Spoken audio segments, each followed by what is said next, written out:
Fortunately, the Malakar had a relatively small hunting zone, as they did not stray far from their little ones. The Divide kept their distance, studying the creatures from afar and brooding over the occasional dead specimen. Our people continued to collect the attractive shells of the Malakar, using them for crafting elaborate costumes and jewelry. Eventually, my ancestors learned to best the Malakar, utilizing the strength of these magnificent predators against them. The potent venom they produced was eventually used to coat the tips of special darts, arrows, and spears. The discovery of this natural weapon, combined with the tactical knowledge of the environment, saw the Divide become masters of the land, silent killers that stalked the canopy of the arching forest. This later gave my people the advantage necessary to repel the attack mounted on Reisenbow during the years of my grandfather. Eager for the resources within the mountain and unable to operate along its southern base, Verda had sought to take the area by force.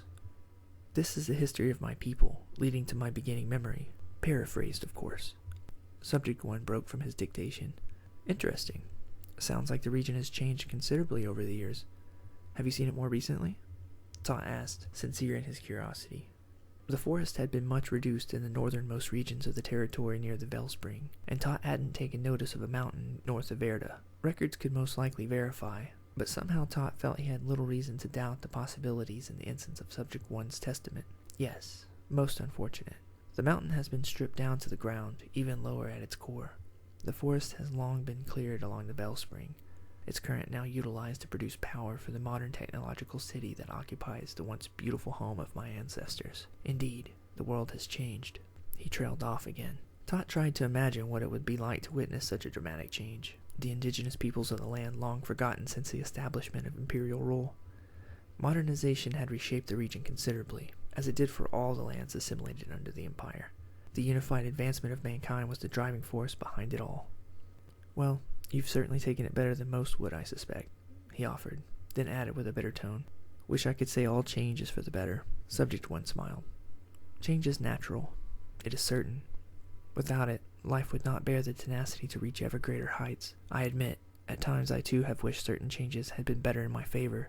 Yet, I also know it was through the darkest circumstance, brought by such unfavorable change, that I became aware, both of my potential and that of the world around me.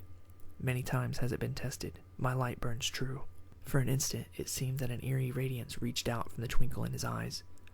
Thaut swore he could feel an energy emanating from across the table, pulsing like the wake of the tide as it ebbed and flowed, exploring the parameters of the chamber like an icy draft creeping in through an open window. But the sensation was gone as soon as it had come, and Thaut nearly shrugged at how silly he felt. How he loved the way a good story could toy with the imagination. Yes. Thaut cleared his throat.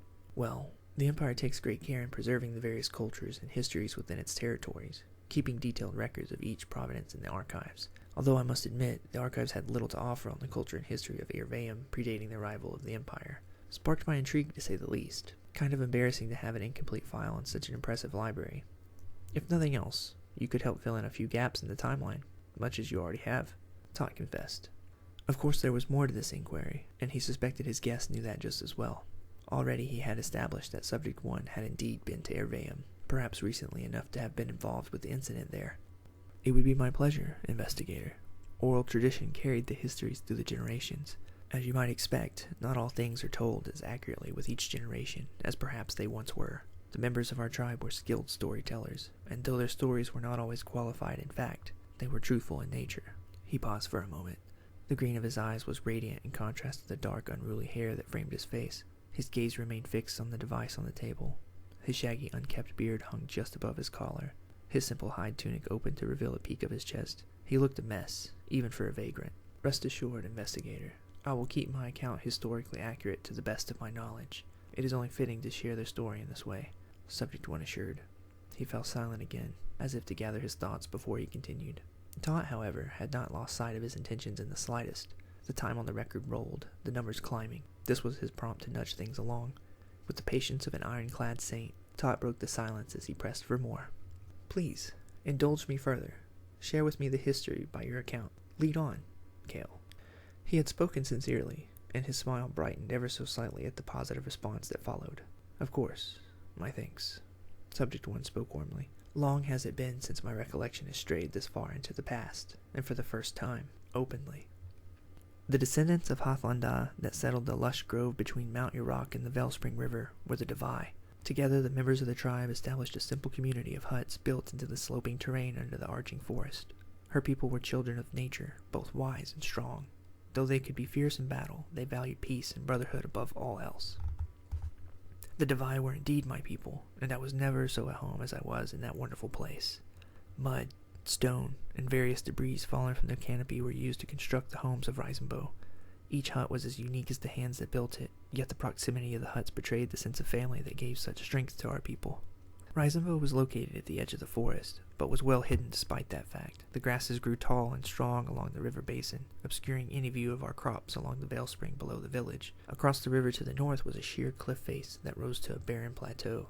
The southern banks were gentle and gradual in their slope, leading up to the ridge formed at the base of the great fruit-bearing trees that comprised the arching forest, known as the Alachine.